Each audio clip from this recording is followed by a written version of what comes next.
Bintang, CIP Angkatan 11. Pada hari ini saya melakukan wawancara kepada Kepala SMA Negeri 13, ya, di mana di sini saya akan melakukan tugas edukasi kontekstual modul 3.1 pengambilan keputusan berdasarkan nilai kita.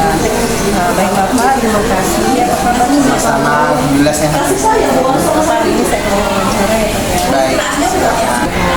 Baik Pak, pertanyaan pertama itu bagaimana sih Bapak dapat mengidentifikasi kasus-kasus yang merupakan dilema etika dan berkesanaan? Biasanya dalam mengidentifikasi kasus problematika atau bujukan moral, saya melihat nilai-nilai yang saling berbenturan, di mana pemikiran saya bahwa ketika ada nilai benar dengan salah berbenturan itu berarti kasus bujukan moral.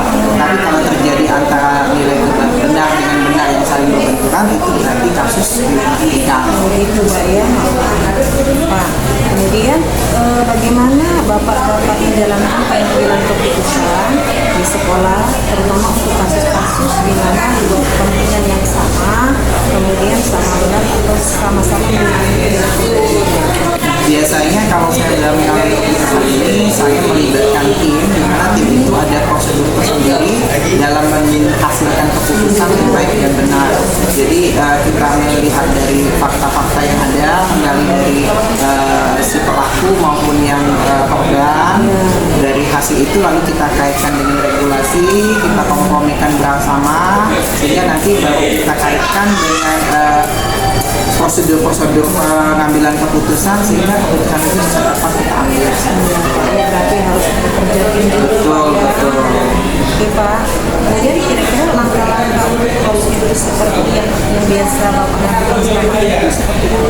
Nah, biasanya kan di awal kita menggali dulu informasi kan, jadi sehingga mendapatkan fakta yang benar dan objektif. Nah, dari fakta itu lalu kita analisa, kita lihat nilai-nilai yang saling berbenturan itu apa. Nah, lalu kita kaitkan dengan regulasi, kita lakukan uji terhadap pengambilan keputusan itu. Kita lihat lagi apakah pernah terjadi pengalaman yang sama terkait itu, lalu kita menentukan keputusan terbaik. Ini Pak ya, sudah terlihat prosedurnya sudah ada Pak ya. Kemudian apa saja selama ini Bapak sebagai yang efektif dalam pengambilan keputusan di kasus-kasus Yang paling efektif itu kerjasama tim. Jadi kalau timnya sudah solid, sudah tahu posisinya masing-masing, sehingga data yang diperoleh itu bisa berimbang, regulasi yang dikaitkan juga sudah pas, sehingga keputusan yang kita ambil itu benar-benar bisa tepat, efisien dan bertanggung jawab. berarti kerjanya tidak sendiri Pak ya. Betul. Kemudian apa saja yang selama ini merupakan tantangan Pak dalam pengambilan keputusan di kasus-kasus dilema etika ini? Nah, tantangan ini kadang-kadang kita temui ketika kasus itu berkaitan dengan beberapa nilai yang ada, seperti antara nilai keadilan dengan rasa kasihan, lalu berkaitan dengan nilai kemanusiaan, lalu ada lagi regulasi yang perlu kita lihat celah-celahnya sehingga bisa mengambil keputusan yang berpihak kepada murid dan bisa kita pertanggungjawabkan dengan yang seperti itu. Berarti nilai keadilan Pak ya. Betul. Dengan tetap mengedepankan sisi kemanusiaan juga seperti itu.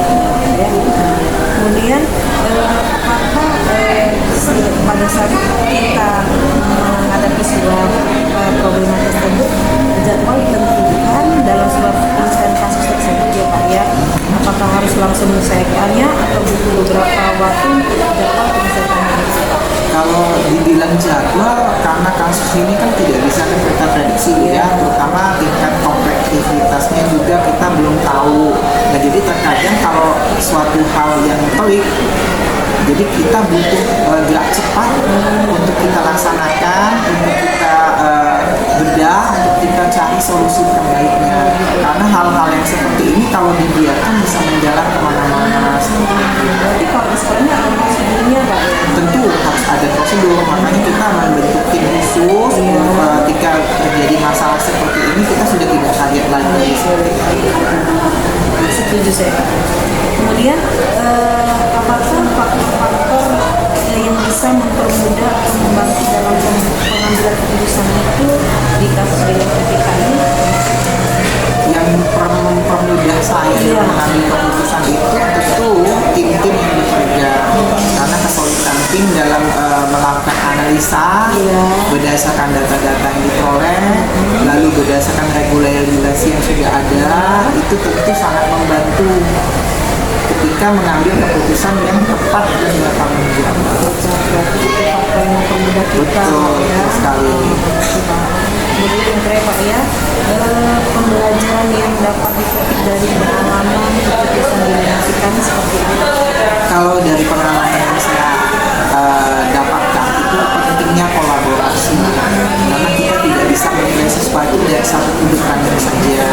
Jadi kita perlu memandang dari sudut siswanya, dari sudut gurunya, dari segi regulasinya, itu perlu kita analisa, kita iris, sehingga keputusan yang akan kita ambil tadi memang benar-benar tepat dan sesuai dengan nilai-nilai sebetulnya. Pak ya, berarti tadi itu dari hasil wawancara tadi ternyata dalam kasus itu benar-benar tim Pak ya, supaya nanti langsungnya bisa disesuaikan dengan tepat ya, dengan bijak ya. Baik Pak, terima kasih Pak ya atas waktunya. Sama-sama ini semoga bisa menjadi manfaat ya Pak ya. Terima kasih Pak. Waalaikumsalam warahmatullahi wabarakatuh. Assalamualaikum warahmatullahi wabarakatuh. Waalaikumsalam warahmatullahi wabarakatuh. Apa kabarnya Bu?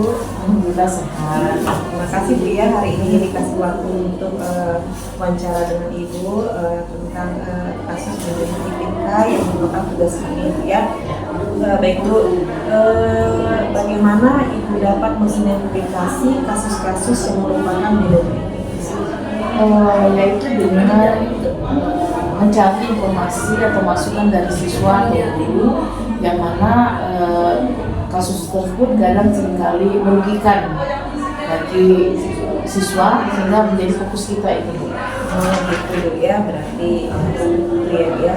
Kemudian bagaimana Ibu dalam menjalankan pengambilan keputusan di sekolah dari kasus-kasus kepentingan yang sama-sama benar atau sama-sama mengandung nilai kebajikan? Saya mengajak yang terlibat, kasus yang terlibat itu saya ajak untuk diskusi, baik misalnya antara siswa dan guru atau guru dan guru, saya ajak diskusi bercerita bagaimana bisa terjadi seperti ini. Berarti adanya tim ya Bu ya. Ya. Terus langkah-langkah atau prosedur yang biasa Ibu lakukan selama ini seperti apa? Pertama saya mengumpulkan data dulu dari situasi yang ada, kemudian mendiskusikan dengan yang terlibat dalam kasus tersebut, kemudian mengevaluasi dampak dari keputusan yang akan kita ambil ini. Berarti perlu diskusi dulu ya, itu sendiri ya.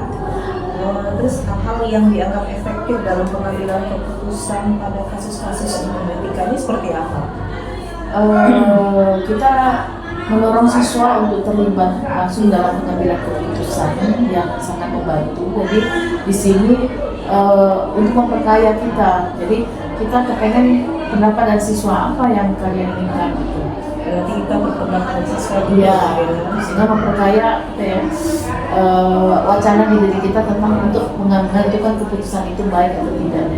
Dan kira-kira tantangan dalam pengambilan keputusan itu pada kasus ini seperti apa?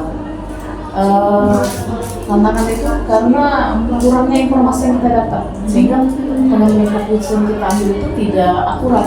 Berarti informasinya harus valid ya? Iya betul, harus ditanya di semua sisi gitu, baik dari yang berkonflik, berkasus maupun dari BK gitu ya.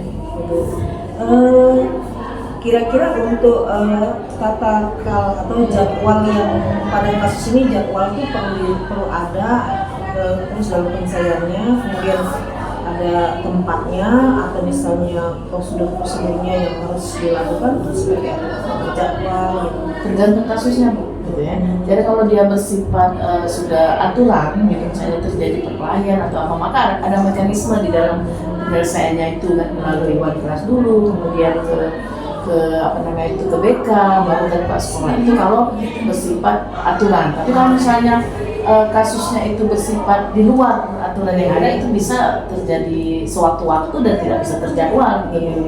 Iya, gitu Bu ya, berjalan prosedurnya juga Bu ya. Betul sekali. Kemudian faktor dalam pengambilan keputusan itu yang mempermudah Ibu dalam mengambil keputusan kira-kira dalam kasus itu seperti apa? Yang permudah itu saya cenderung merencanakan waktu untuk diskusi lebih mendalam. Jadi misalnya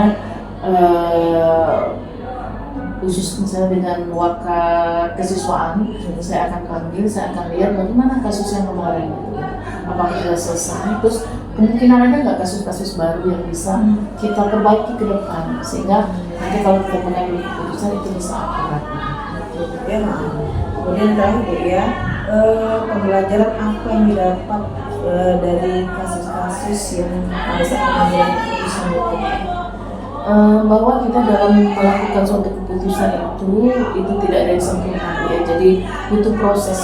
Jadi bisa jadi keputusan pertama kita ambil ini mungkin menurut kita sudah baik, ternyata bagi si siswa atau si guru yang dalam kasus ini merasa tidak nyaman, maka di sini kita butuh yang namanya kita analisis lagi gitu, sehingga ada kasus berikutnya akan lebih baik lagi. Berarti antara kedua pilihan berbeda ya, seperti kebijakan itu semakin mengajikan. Wah, ini saya senang sekali sudah bertemu sama Ibu. Terima kasih sudah wawancaranya. Wassalamualaikum warahmatullahi wabarakatuh. Waalaikumsalam warahmatullahi wabarakatuh.